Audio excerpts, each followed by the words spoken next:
Well, welcome back to another episode of LorcanaChats. I'm your host, Chris, aka Questing for Lore. And on today's show, I'm sharing my conversation I had with Katie, otherwise known as LadyLore 20. She and I talk all about the card altars she creates, her content creation with the Ladies of Lorcana series, and her more recent foray into commentating at Lorcana tournaments. Sound fun? Well, let's get to it.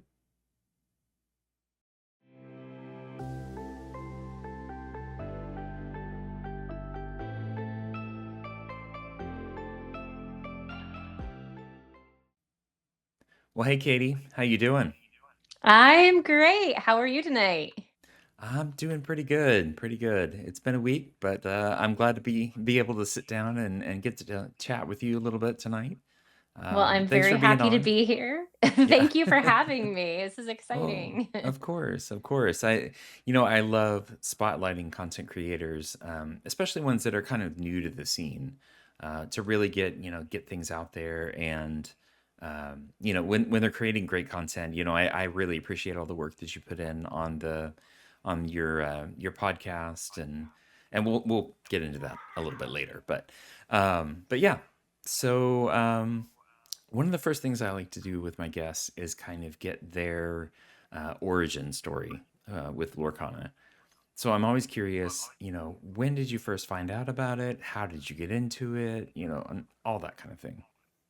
Well, we definitely have a friend of ours to uh, blame or thank, I'm not sure which, Yeah. for getting us into Lorcana. My husband and I got into it together. It's Hmm. Lorcana's my first TCG, but my husband used to play Magic competitively Oh. before we met, and he and I bonded early when we met that we were both into board games and we really love strategic board games. And he had always told me that he really thought that I would love magic. And I can remember going to game stores and I would usually reference, no offense to any magic players or other TCGs out there, but I was like, oh, you mean like the sweaty guys at a table, like that thing? And I was like, I don't know about that. That seems maybe not Yeah. something for me. I always felt very intimidated by that scene. Hmm. So last year, I think it was, well, actually, it was Easter time. A friend of ours had come over to our community where we live, and we were hosting a little egg hunt. And he had recently gotten into Lorcana and was like, hey, I know you guys both really love Disney, and I Hmm. know that you guys like games. We've just gotten into this game that we think you might like. And then my husband was like, oh my gosh, it's just like magic, but it's Disney. So we spent Yeah, sorta. no Yeah. no time in getting starter decks and getting going. Literally, he went over to Target that night and picked stuff up. We played our first game, and by the end of the week, we had a couple boxes coming to us. We were opening packs, building decks, and we dove headfirst in. So it was something that was a lot of fun for us to get into together Hmm. initially. And then we quickly started to find the local community around us in Phoenix, went out to leagues, got into, some of the competitive scene here, and it just grew from there. Nice. Nice. And when, like, what set did you kind of start in on the game? Yeah, so it was just prior to the Stitch Championship because I Okay. distinctly remember my first time going out to play with people other than playing at the kitchen table was the Stitch Set Champs, Oh, wow. Trial by which was fire. very, it was very intimidating. I had no idea what I was in for. And I think, it was, I want to say maybe like 45 people that were at the tournament that we went Oh. to. And I'm pretty sure I placed like 41st. I was terrible at the time. I was playing Amber Steel, a traditional steel song, and Mm. I sat down to play with someone who is now a friend of mine, and I can remember playing Ariel, and I didn't dig for a song. I just played Ariel, and he kind of looked at me like, It's like, Okay, are you gonna do something? But I'm not yeah, gonna remind you because it's a competitive setting. Maybe there's something right. to this. And after he was like, "Is there a reason you didn't search that one time?" And I was like, it was because I forgot. I was just in such a overwhelmed panic mode. Yep. However, my husband ended up getting second, so he was doing Oh, far better nice. than I was after like 2 weeks of playing. And I knew from that, I was like, I want to get better. This was again my first experience in TCGs, so Mhm. there was a learning curve there. But yeah, I think that would have been, I can't remember, gosh, set 3? Was that end of set 3 that we had the Stitch? I kind of forget. I think it was, let's see, it might have been 2. Because let's see, I first started in Floodborne, and I don't remember if I played in the Stitch set champs or not. Now, in fairness, I started in Floodborne and I started, buying cards and, playing myself and everything. But that's back when the online client that shall not be named was Yes. around. And so I played on that and I didn't really go to my local game store that much. I will And say so that I online might have missed client it, helped, but yeah. The online client helped me learn the game, mhm, a great deal because I was able to just get in some reps, understand the play of the game, doing that online. I could pick up anywhere, so, my workday, I will sometimes have gaps between seeing clients and what I do in my day job. So mhm. I may not have the ability to lay out a mat and set up a game with someone and get physical cards out, but I could pop online and do a game and start to understand the mechanics better that way. So it was a huge, huge help to me in the beginning to have something like that, even though it's under the radar. Yeah, yeah, exactly. Yeah. No, it's amazing how much that helps in this day and age because, I know there's a whole bunch of people that really got used to it being around, and that Hmm. that was just like you, that was their on-ramp to the game. They may not be able to, especially in some of the earlier sets, it was harder to find product. And Right. so, being able to have that and have it all available where you could build these decks and learn the interactions and, and be able to take it and then translate it directly to the physical cards and going to play with other people, it was huge. And I know everybody constantly asks for an online client, but it's one of those things that like for any TCG these days, it's like a must in my opinion. So I can't imagine that they're not working on it. I just think that they I haven't feel said like they're anything. right. I feel like there's been so many things, kind of like little breadcrumbs that we have seen with, job postings that people have Yep. referenced and whatnot that I think it will be in the future. Obviously, I don't know the future from Lorcana. I don't have Yeah. any inside knowledge, but I could see it happening. And I think that it may not be the first priority right now. They had a Yeah. lot more interest in the game than I think was initially anticipated. So right now it's still getting their running legs under them. Yeah. But Yeah. I do hope Definitely. that that online client will be something to come because I think it helps to provide access to the game for people who Mhm. maybe aren't as able to participate in other ways. Yep. Yep.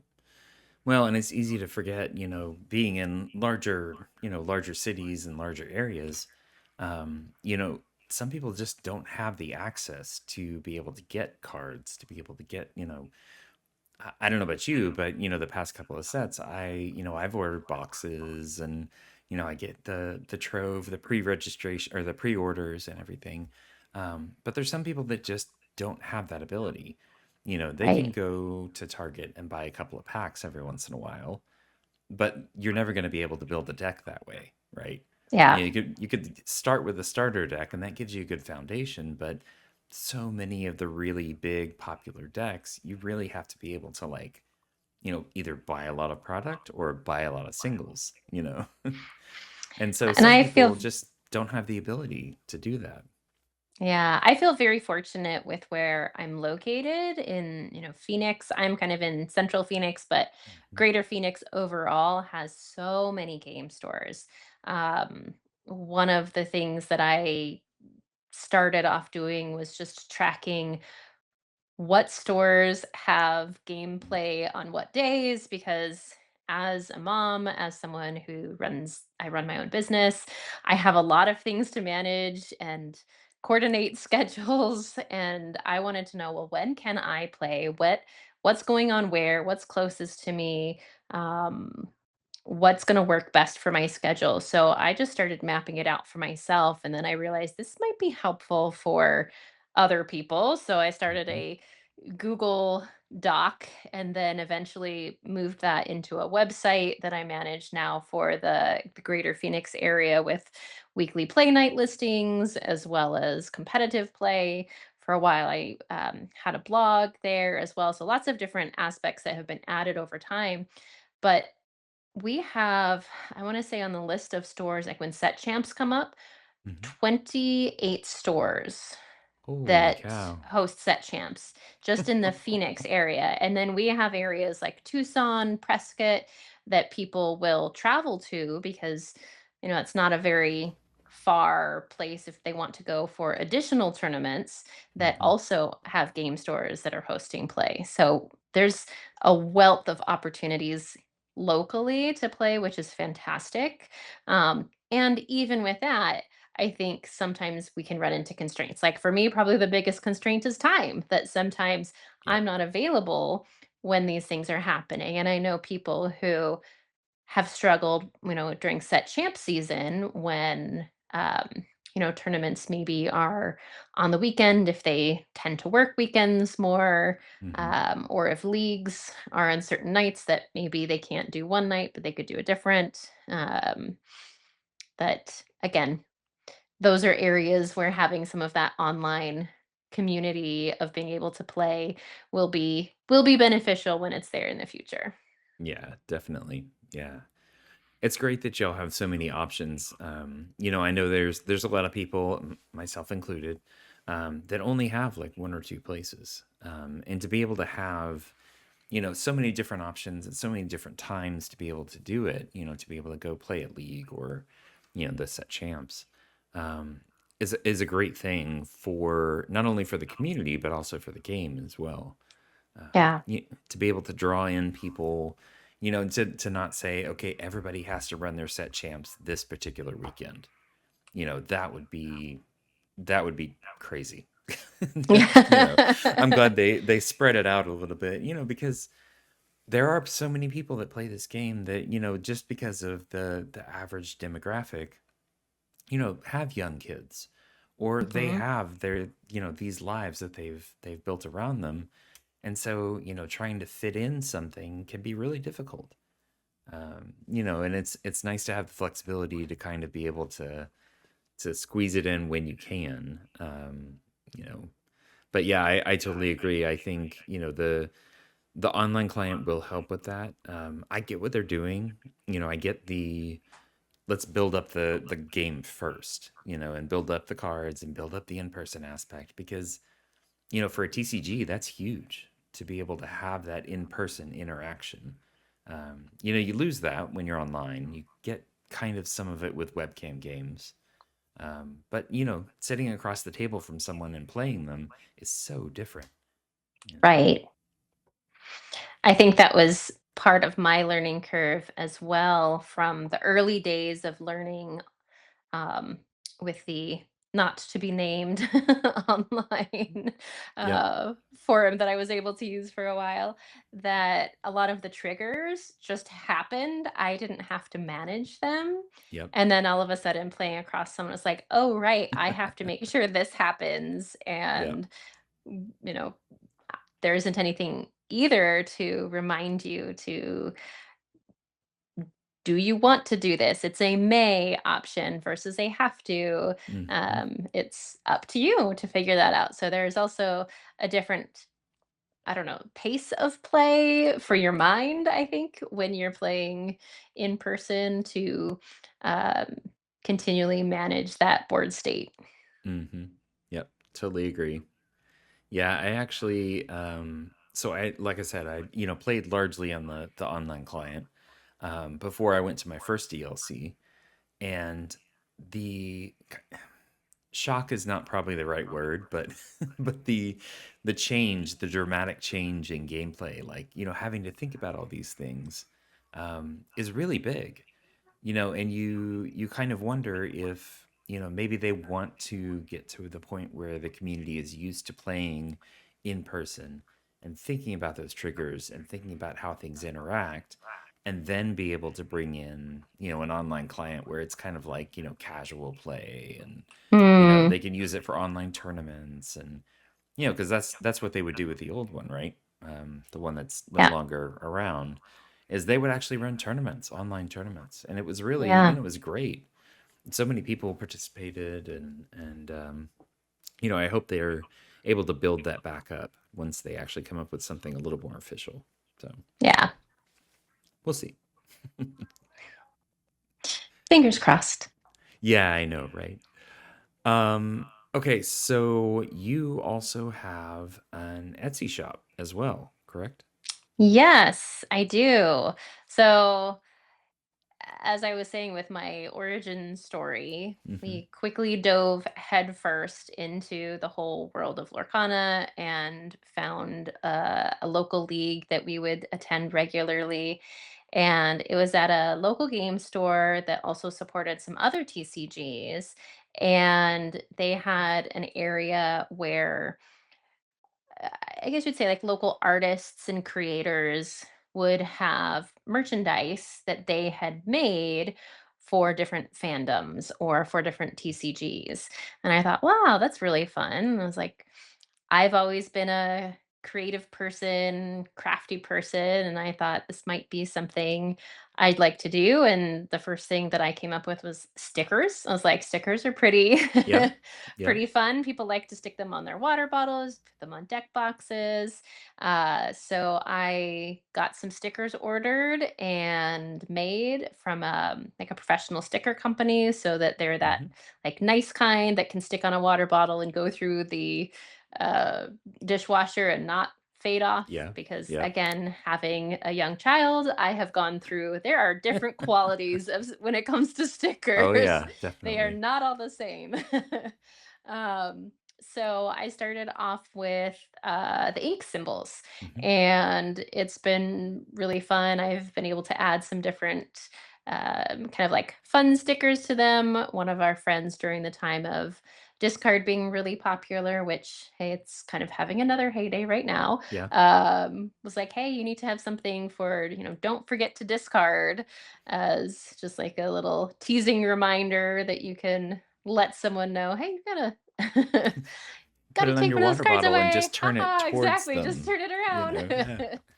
around. So I started with that, and it was just, something fun to do on the side. And then I noticed during leagues that one of the things that I really liked and I think fits along with the Disney aspect is pins. That Hmm. pin trading is really popular, and so I've created a couple pins that I have on my Etsy store as well. So I just started with those small accessories. I've had a lot of other ideas, but some of them I just haven't been able to always bring to fruition, whether it's logistically or just kind of time wise. I'm definitely one of those idea people. Yeah. You'll Yeah. begin to see that I'm like, oh, this and this and this. Yeah. Yeah. And Lots of good time is ideas. probably It's the lots of follow good ideas, through but and the time that's the the problem. time, Yeah. yeah. So I'm happy to follow through. It's more just I don't have all the time that I need to do all the things that my brain will come up with. Yeah. Yep. Nope. Totally get it. Yeah. I've got two kids. I totally understand. There's only Yep. so much time in the day. So, yep. Yeah, so it was a fun way for me to um, just kind of express myself through the game in a creative way. And Mhm. it also started my journey in terms of the identity, I guess you could say, of LadyLore, because I was like, well, I need something to call all of this Mhm. stuff, like a Yeah. name. And so I came up with LadyLore, and then I added the 20 when um, I found that, sometimes LadyLore was taken on various things. So it's like, well, Yep. 20, that's what we're all trying to aim for is Yep. 20 Yep. lore. So No, it's perfect. And so another kind of creative thing that you do is the card alters, which is really yes. cool. So So tell me a little bit this about that. This I would say is like, apart from the Ladies of Lorcana project, which is my other Mhm. kind of passion piece, is card altering. And I did not know that card altering was even a thing. I didn't know that it existed until late last year. So kind of like um late fall of 24.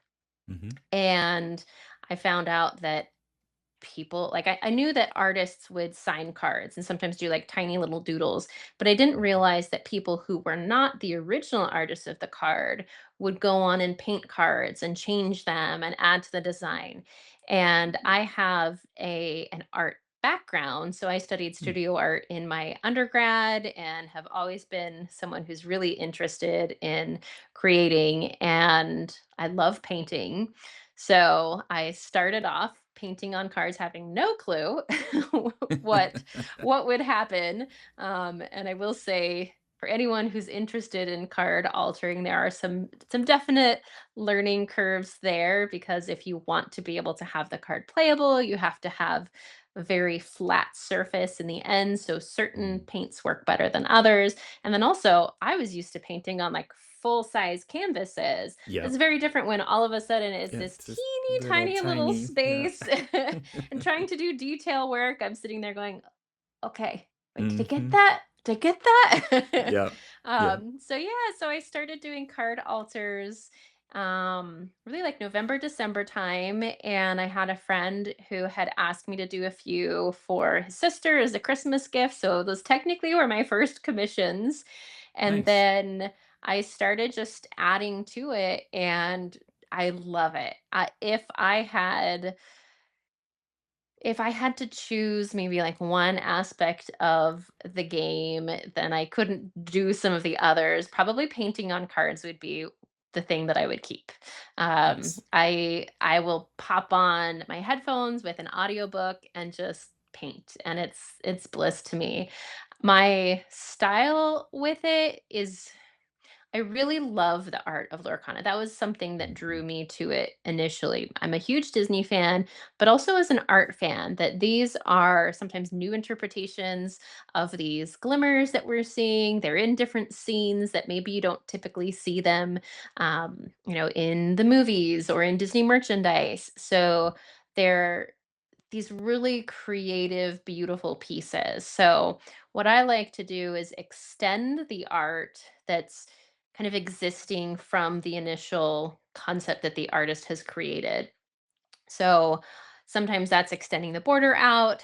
And then more recently, I've started adding a little bit more um, detailing, perhaps from either Lorcana lore itself or from Disney lore. So I really will try to stay true to the character, true to the story and the lore. Um, and I know there's a lot of different alter artists out there who have, their own various aspects. There's a um, a Discord group that I created just earlier this year for Mhm. altar artists. And Oh, so nice. there's a group of us in there, and we talk and we support each other. We'll share information about like, hey, I'm struggling with this material. Does anyone have an idea of like what finishing spray do you use, or but it's also fun to see everyone developing their own signature style, Mhm. because it is kind of a niche group of us who do this, and it's a kind of a niche art style in and of itself. But you've got some folks who are out there doing, I'm going to personalize it and add your face into a Lorcana card, or do a pet portrait. And then we have people who are adding, crossing different fandoms in. So, oh, I'm going to add someone from anime into a Lorcana card crossover. But I would say mine is very much trying to keep within that world of Lorcana, of Disney, and just expanding what's existing from the artist's initial creativity, and then adding some little fun little things in there. So. Nice, nice.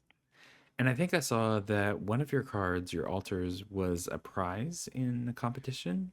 Is that? Yes. Yeah. So, Purple Shadow Gaming reached Mm. out to me for their Shadow series and had wanted me to create an altar for them to use as the grand prize. They had done a series of, oh gosh, I think it was 5 events total, Mhm. where it was over the course of a month people could play in, and then they had a master leaderboard where your top 3 scores would be entered into the leaderboard for the overall winner.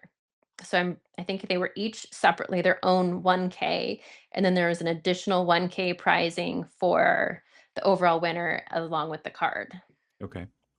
So it was Nice. a lot of fun, and they asked me to incorporate their logo in it, which again, it's like, okay, this gets to be the, Purple Shadow Gaming series Hmm. number of it. So that was a lot of fun to do. Nice. And what card was it? It was the Elsa. So I don't know if I've got it on my Instagram, or I think it might be on there. I don't post all of my cards. One of the hardest things with my commissions is um, a lot of times when people commission them, they're as gifts.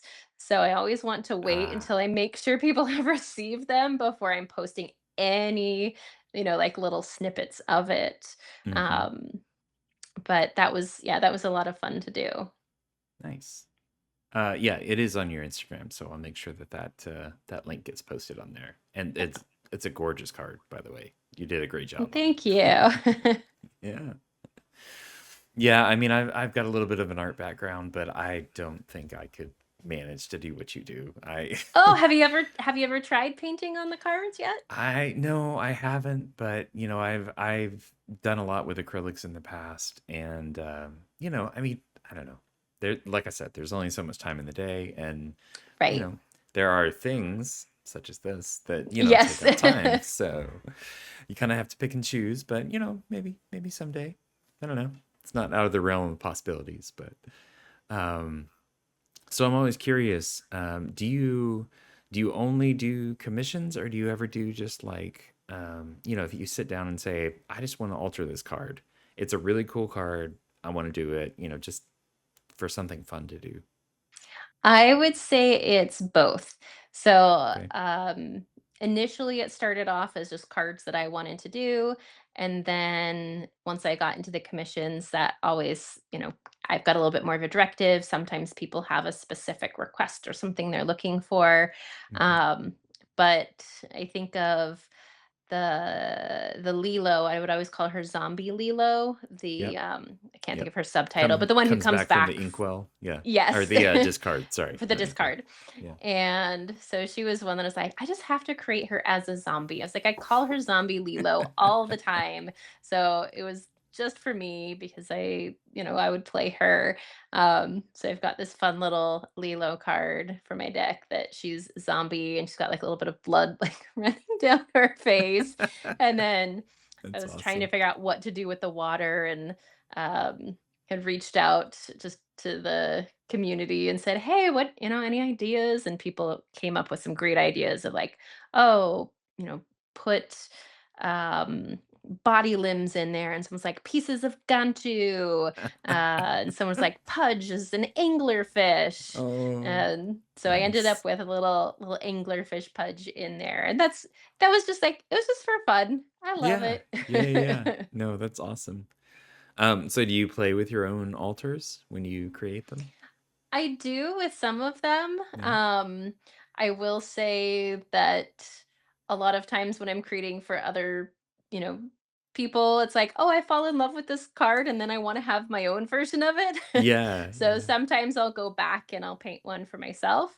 Um, and I always think in my mind, again, the time thing. If I had the time, I'll like paint a whole deck, but I'm also changing out my deck a fair amount, Yeah. that it's hard to say that I could, have a fully hand painted deck, but that would be fun to do one That day. would be pretty cool.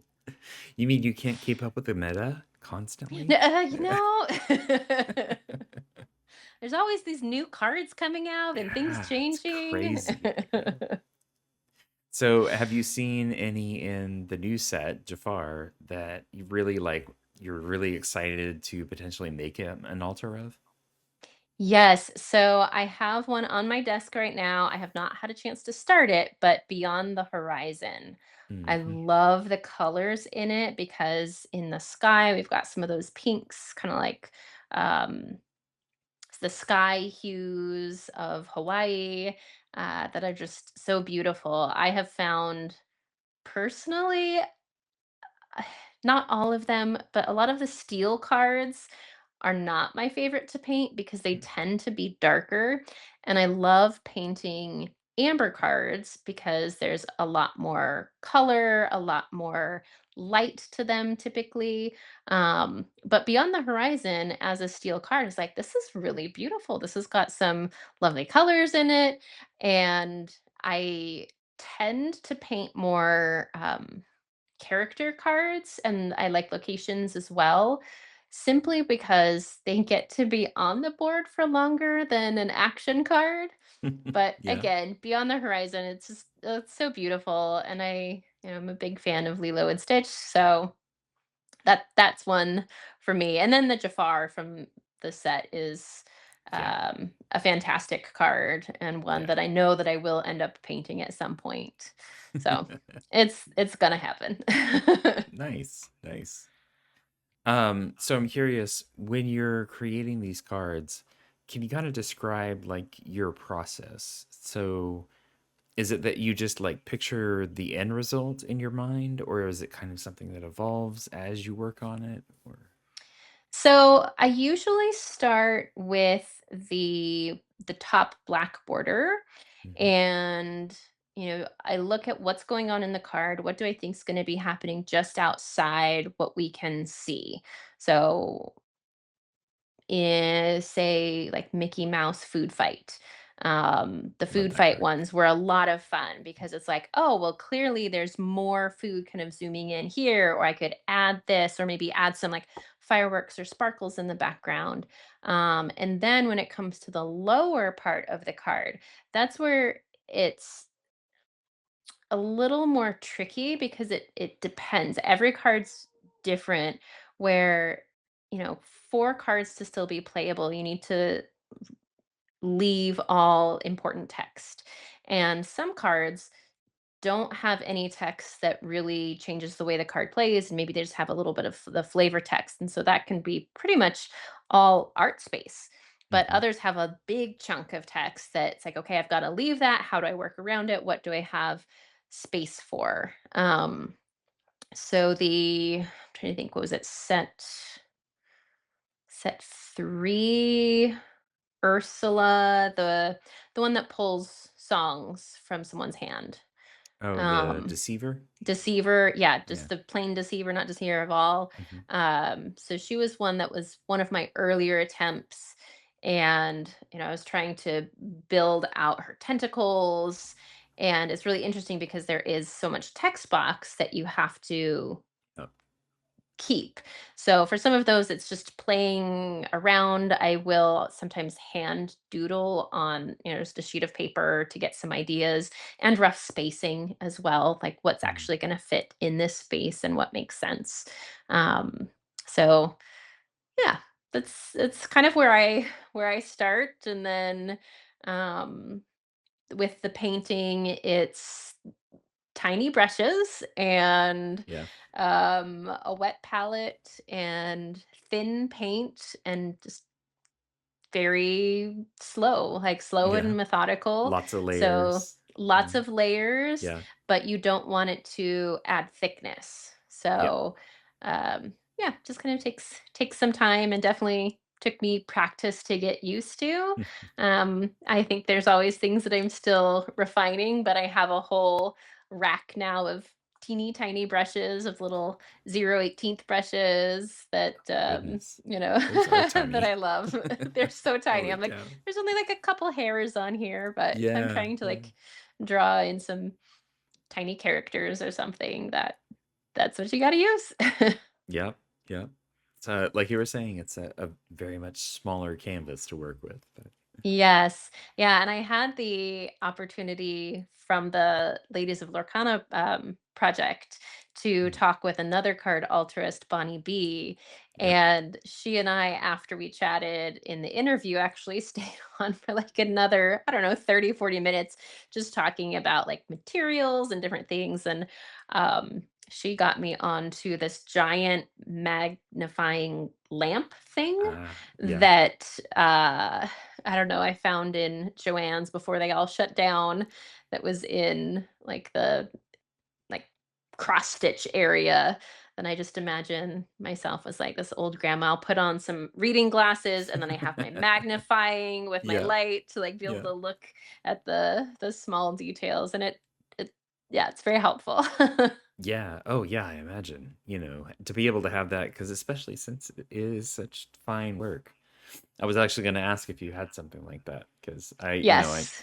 I could envision, I mean, if you're doing this really fine detail work, to be able to have it, this big instead of this big is a huge Yeah, I advantage. have joked that, well, only pseudo joke because there is some truth to this, that I found these glasses on Amazon that are these like magnifying glasses. And I think they're for people maybe in the science fields. They don't specifically Okay. say, but they have these different like flap type lenses that come down.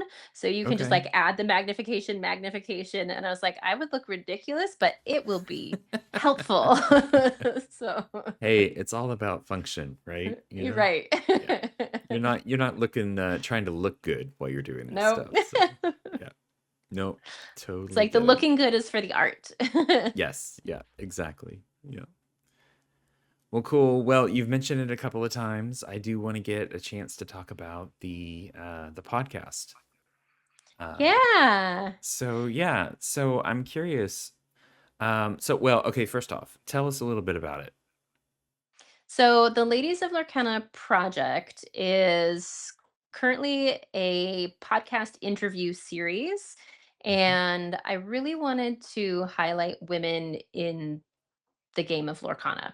So from all aspects, whether that's competitive players to card altruists to judges, content creators, artists, um, game designers, basically any kind of facet that you can imagine participating in the game. I wanted to try to have a place that these women could be highlighted, because in the TCG world, one of the things that I have found is it tends to be fairly male dominated. And I think that Disney Lorcana has more female participants, which is fantastic. Um, and there's still less. So I wanted there to be a space that, these women and the roles that they're playing could really be recognized, that it could serve as um, demonstrating that this is a place for women, that it could be inspiration to maybe someone out there that isn't sure, like, hey, is this something that I can participate in? It's like, oh wow, look, there's someone doing that. But also just a way to support the community. So that was my kind of idea behind starting this project. And I have, again, lots of thoughts and ideas of where I may want to take it one day. But its initial form is a interview series video podcast. So it's um, on YouTube, and then I also publish it on Spotify and Apple Podcasts as an audio only version. And I started that earlier this year, so it's still very new. And I will say one thing that has been fun and nice, but also a challenge, is just doing it myself. I get Mhm. a lot of creative freedom that way. However, um, you had mentioned earlier, I can't remember if we were recording yet or if this was before, just that the muses who are also local to Yep. the Phoenix area, and they're friends of mine, and sometimes I feel jealous that there's the 3 of them, so they have others to hold them accountable and keep them on Yep. schedule, Yep. whereas I'm like, I just can kind of do my own thing, which is good and bad. Yeah. Yeah. Speaking as another solo creator, yep, I get you. Yeah. It can be tough, and some of it comes back to that time aspect that we were talking about earlier. Yeah. There's only so much time in the day, and taking on this kind of thing is a pretty big undertaking. It's not just let me just turn on the camera and start talking to people. There's other stuff that goes into it all around it, and you know, sometimes you really got to figure out, do you have time for it? Do you have, the Yeah. ability to really make it something that's, that you're going to be proud of, and that, is going to be good for the community and good for you to get your message out there, I guess. Right. And I love talking to people, so the interview aspect is, right on par for me. Hmm. But I will say the editing and then posting, all of those things are skills that I did not have and have had to learn. And I've now got my little cheat sheet Word document of step by step things they need to remember to do. Nice. Change the title, upload here, choose an image. But that's been a learning experience for me, because it is there's a lot of aspects to it, I've come to realize, Mhm. in content creation, not just the end product that you get to see. Yep. Yep. There's a lot of behind the scenes. So. Hmm. Well, in your first couple of episodes were interviews with the muses. I think you've Yes. talked to all three of them now, right? I have I have gotten to talk to all 3 of them. I wasn't sure initially if I wanted to do them collectively or individually, and then I realized, you know what? I want to get to know each of them a little bit more in their own unique thing that they do or that they have as their focus. So, yeah, I started off with them, and again, having some foreknowledge of who they are was very helpful Hmm. to be some of my first interview guests. Yep. Yeah, I think it was really great. I watched those interviews, and it was great to have them individually. They really do definitely have their own strengths and their own, well, personalities, obviously, but the different things that they bring to the group, as a collective of three. But it's really cool to get like the perspective of each one of them individually on even on the same things. It's going to be different. Yeah. So Yeah, and they're fantastic. Like, so it's well, really, everyone that I've interviewed has been fantastic and lovely to chat with. nice. But And so you've talked to the three of them. You talked to Bonnie B. That's your latest yes. episode. Who else have you talked to? There's one, two. So the very first episode was with oh gosh, why is my mind blanking? This is terrible. The captain of the Love to Lore team. Oh, Um, oh my oh my gosh. gosh, Now I'd this have is to go back terrible. and look. Why is my mind blanking? I am so sorry. I'm gonna remember your name in just a minute, and it's gonna drive me nuts. Let's see. Hang on. I'm almost there. I know, I Almost know. there. Lens, Yes. Illumaqueer Yes. Lens. Yes, that's right. Yes.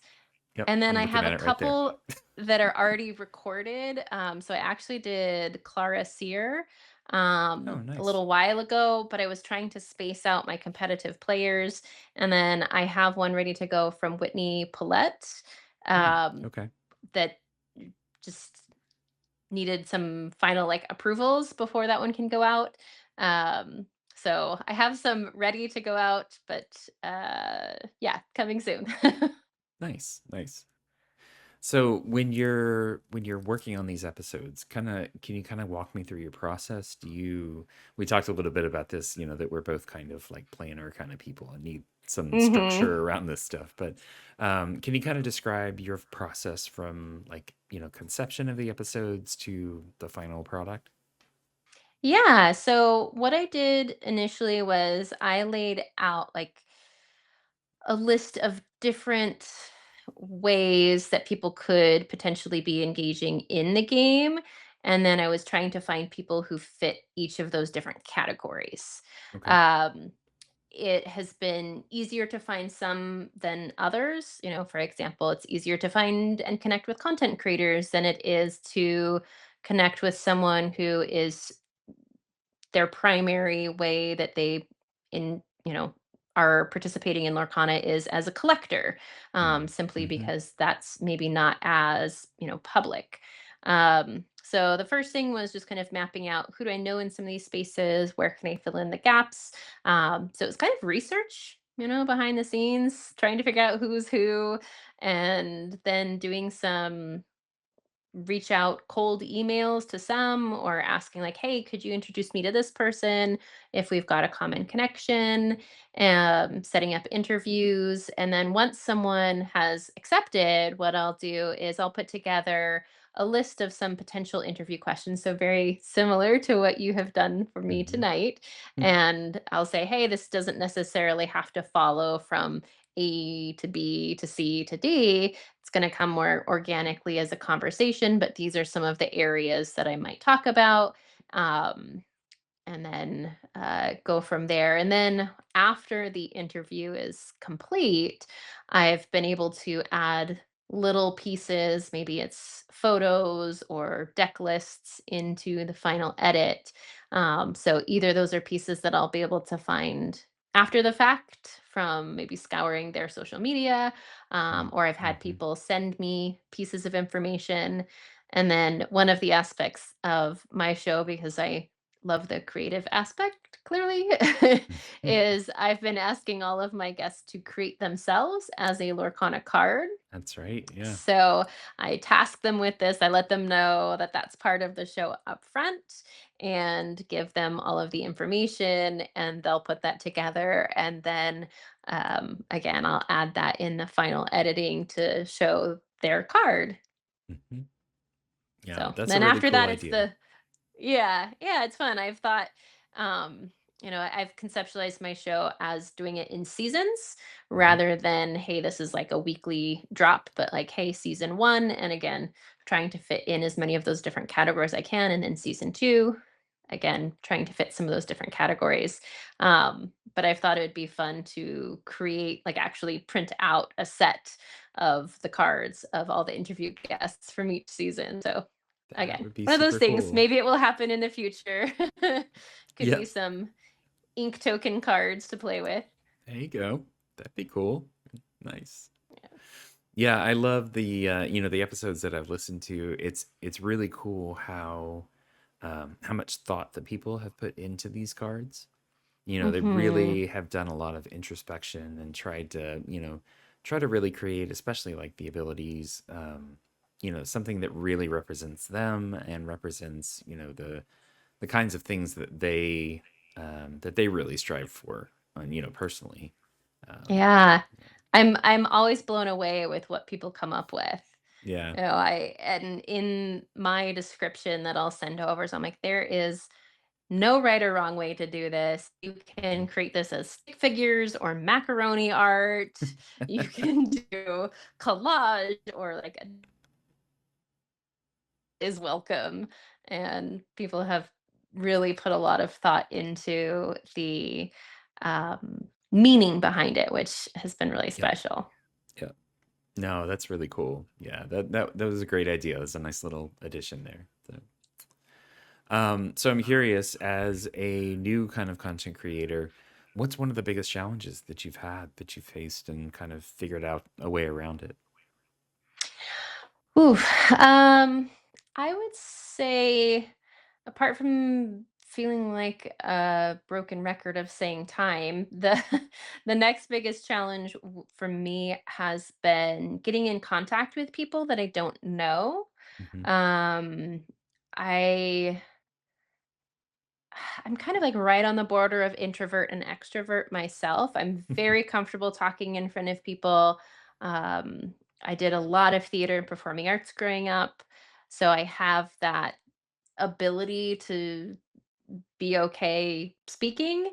Um, but from someone I don't know, when I'm reaching out with an ask, it sometimes feels really hard for me. So I would say one of the things that I did was I used ChatGPT to help me write like my cold email. I was like, how can Okay. I write a cold email in a like friendly and inviting way to ask someone to be a guest? So that's probably something, but more because of my own personality than anything of just reaching out to these people who I'm like, "You don't know me at all. I don't know you apart from I would like to get to know you and I'd like to Yeah. talk to you." But people have been really receptive, which is wonderful. I've had a couple people who haven't been able to be interviewed for various reasons, some just due to their schedules, some due to constraints because of their maybe the roles that they have that they're not allowed to be on these kind Yep. of podcasts. Yep. But everyone's been very, very kind and responsive. So that's Nice. yeah, Yeah. Yeah, as somebody who's written lots of those cold emails and, reached out on Discord to people, it is really nice to find that, a lot of the people are not like, well, no, why would I want to do that? Everybody's either like you're saying, either is like, yeah, of course, let's get it set up. Or, it's like, no, because of, these situations. yeah, I don't know if I've ever gotten a flat out no from anybody when I've reached out and, asked if they want to be on the show. So, yeah, and I think that's part of that is just the community. It kind of draws in these people that are not the, now, I say, I haven't reached out to a ton of competitive players. So it may change if, mm, if I reach out to that world where they're like, yeah, that's not really my vibe. But honestly, I don't even see a lot of them being, negative about it. Um, yeah, so yeah, I've never had anybody that's been like, no, I don't want to do that. It's always been like, well, maybe not right now, but maybe another time, or yeah. So it seems to be really receptive to that kind of thing. So yeah, yeah. I've been very um, grateful for the reception that I have received with yeah. those cold emails. Well, and the nice thing is the community is growing all the time. So there's always more and more people to talk Yes. to. Yeah. So Yeah. I've had people reach out to me as well. Um, someone who's in Australia who's just recently found the game, who was interested and was like, "Hey, I saw some of your content," and was asking questions. And I was like, "Wow, that's so cool." that's So, awesome. yeah. That's really cool. Yeah. Okay, so one last thing on that, on the content creation part. So especially as a new creator, if you had one piece of advice for somebody other than, just get out there and start doing it, um, if you had one piece of advice, what would it be for someone who either wants to like get started or, or kind of level up their content creation? Yes. So I did think about this one. My advice would be to take some time and really think about where you want this to go. So you don't necessarily need a whole 5-year plan, but what is it that you want out of this? Um, I made I don't want to say mistake, but definitely had some early experiences of content creation through the local website that I did. And I started off with hosting a blog. And so I did that for about a year. I only just recently passed that on to someone else who's in our local scene. And I started off without a clear vision of what it was. I was just writing, it was kind of almost like a reporting style of writing about tournaments. And then I kind of found my rhythm with it, and I was regularly writing a summary of the weekend events, uh, what people played at tournaments. I was posting top eights, posting what ink combinations they were having, trying to get pictures of the events. And it kind of became like it evolved into something very specific that I hadn't necessarily set out with that intention.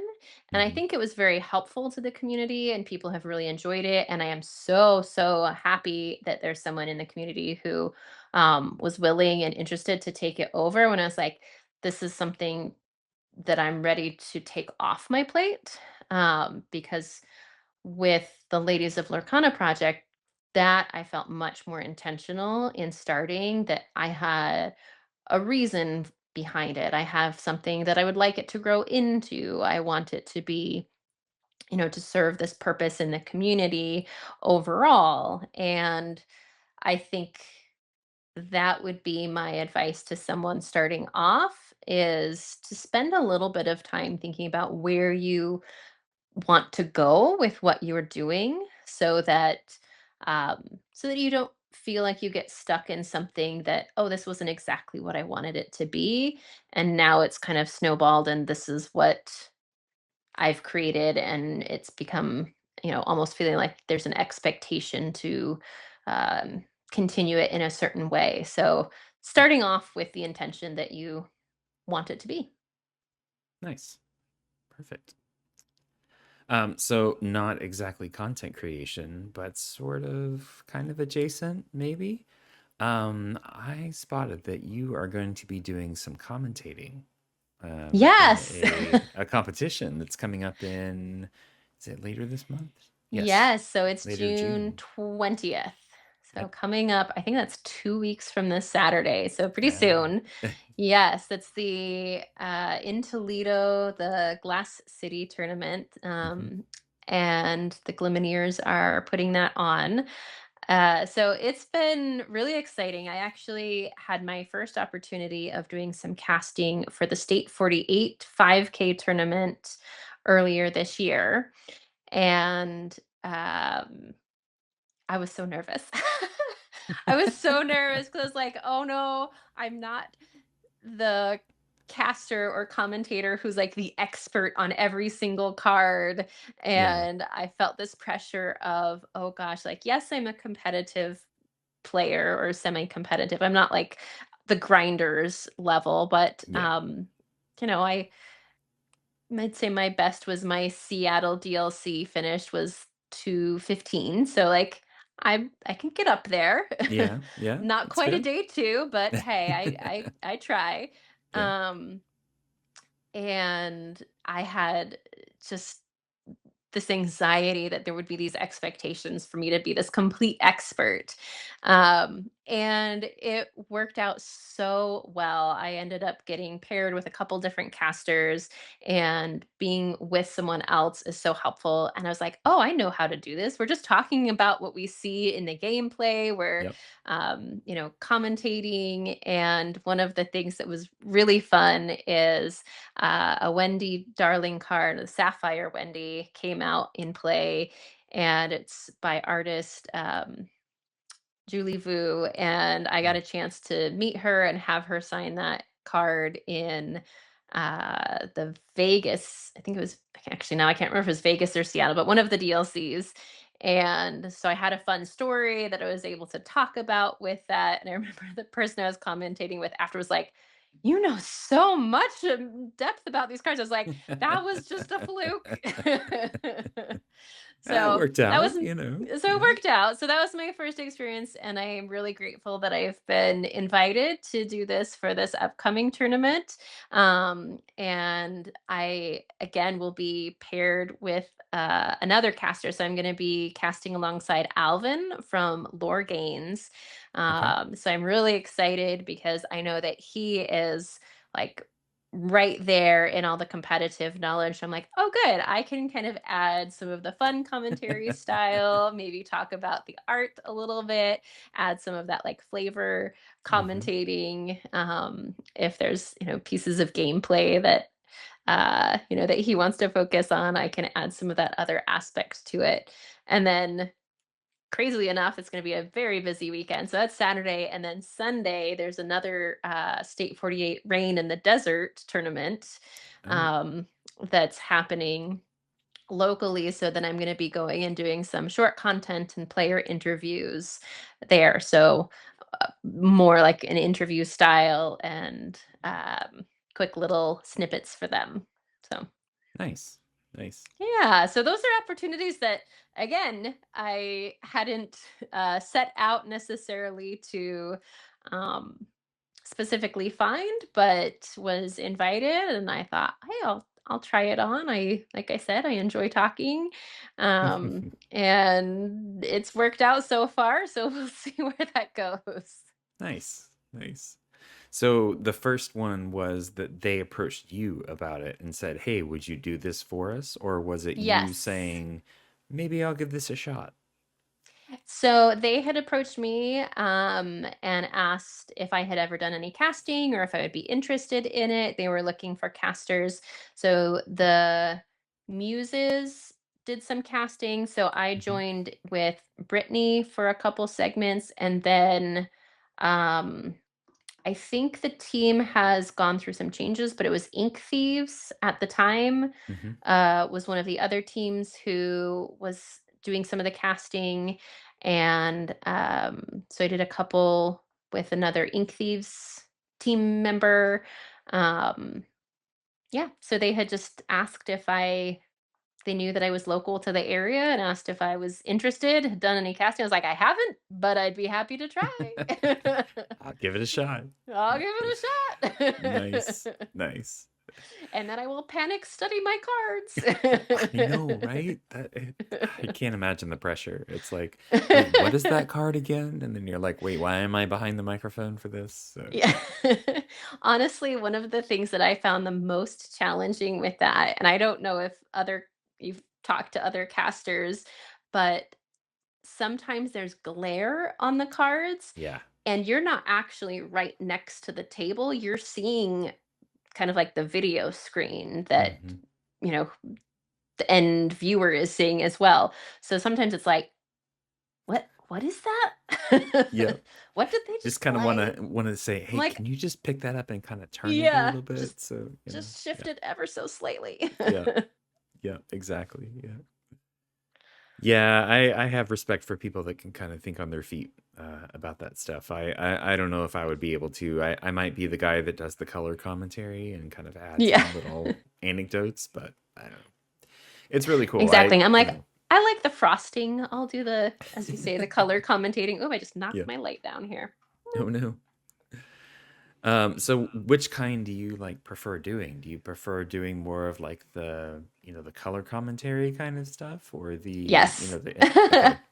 I would say color commentary, although um, I am also not uh, a walking book of facts. Like there's so many individuals in our community out there who just are able to pull out of their hat all of these fantastic like little tidbits of Disney trivia and fun.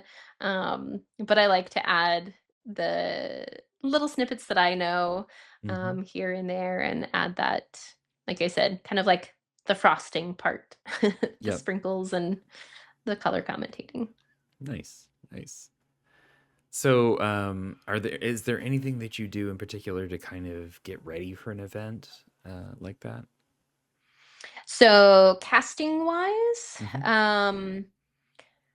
honestly, the thing that helps me is playing, so that I have an idea of what might be out there.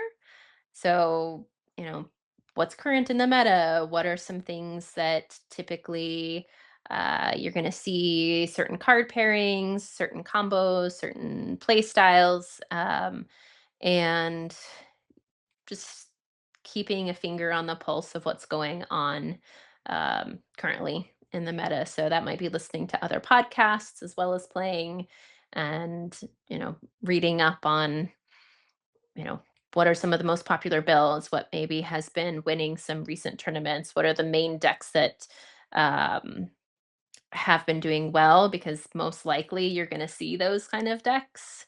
Hmm. And so then studying up that I know those cards and can talk about them. Nice. Yep. Makes sense. It's a lot. I mean, I can't imagine, you've got the you've got the podcast, you've got the card art, you've got the commentating, it's just kind of you're That's starting why to it's like stack up earlier this there. year, I was like, okay, I'm definitely approaching burnout. Like this blog piece, which is fun for the local community. I'm like, I need to pass on. I love it, and I'm happy that it served what it did, but it's time to pass that along to someone else because Yep. yeah, it does get to be a lot. I have always been a person who likes to do lots. And it's so easy to just like let them stack up and then all of a sudden you're like, wait, I'm doing like 10 different things. How, Yeah, I'm like, oh, I yeah. have this project. Oh, and this project and this one. How am I doing Hmm. all of that? Yep. Yes, and that's something with going back to the card altering, I've had to be very mindful of as well in taking on commissions and making sure that I'm very clear with people when I let them know this is kind of the time frame that I'd be able to complete that Hmm. for you. And then I do offer, if there's someone who needs a rush, like I can add an extra fee, but I'm like, because otherwise I have these orders stacked up and have to be able to maintain that flow. Yep. Yep. Yeah. And then, day job, family, Right. Yeah. all the other Like the all the other other outside of all the Lorcana other things. things. Yeah. Yeah, I run a Yeah. business and like there's a few things here and there they got to deal with. Yep. Yep. Totally understandable. Yep. Yeah. Well, cool. Well, hey, thank you so much for sitting down and chatting with me. I really appreciate it. It's been great. It's been super fun to talk about so many different things, You've been into Yeah. so many different topics. You've got so much going on. It's And I'm like, really, oh, okay, I feel tired just talking about it all. I know, right? It is. It's a lot.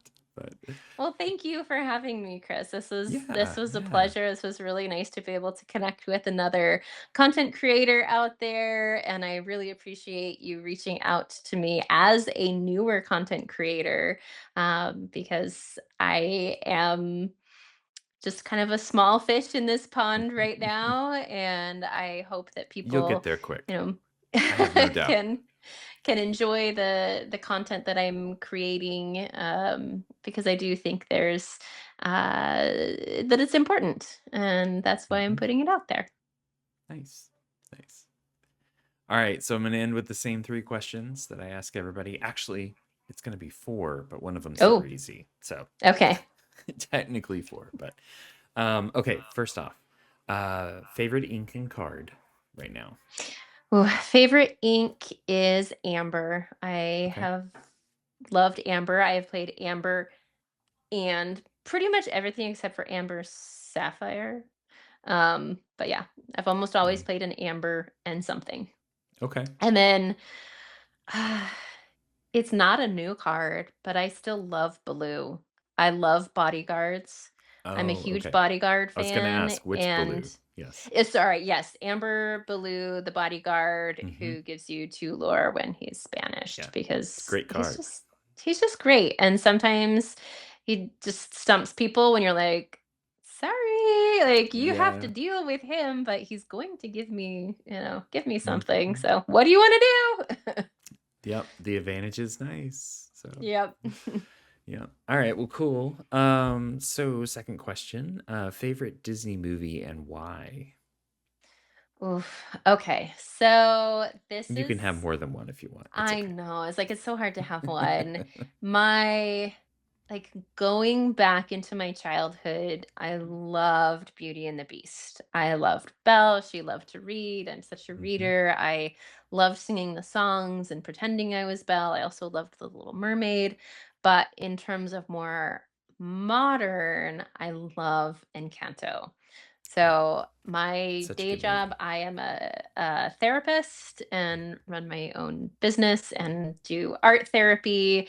And it's something that I've incorporated in Canto in so many times that I'm talking to people about generational trauma or, working Yep. in different topics. And I love the music. I love the colors. I love the family and all of their different things. I love the donkeys. The donkeys are The one of my favorite. donkeys. I love like sidekick characters. Like that's my thing. I'm like, I love all the like funky animal sidekicks. So Love those Hmm. donkeys. Nice. Yeah. All right, cool. Cool, cool. Okay, so the extra question that I'm sticking in there. If you want to give a shout out to local LGS or LGSs, I guess, go for it. Oh wow.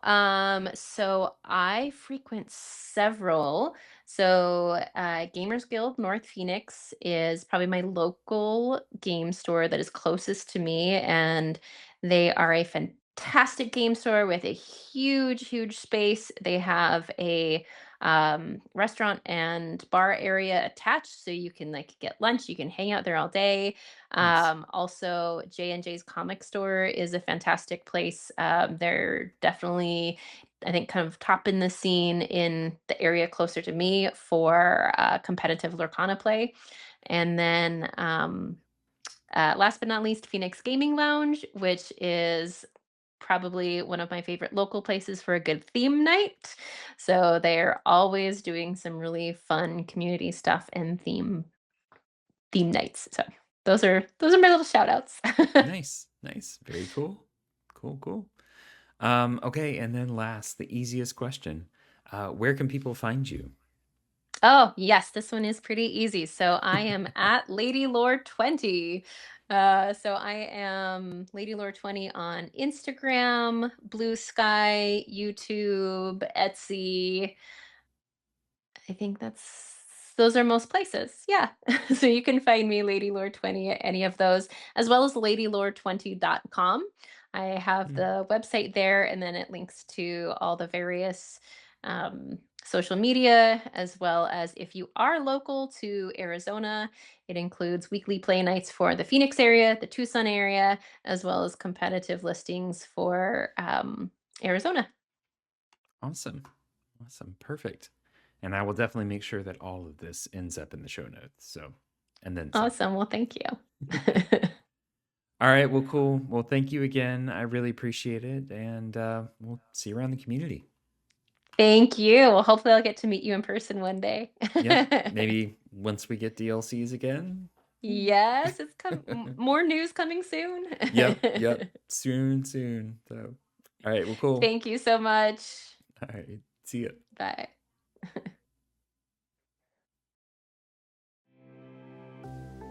Well, thank you for listening in on my chat with this amazing creator and supporter of women in the Lorcana community.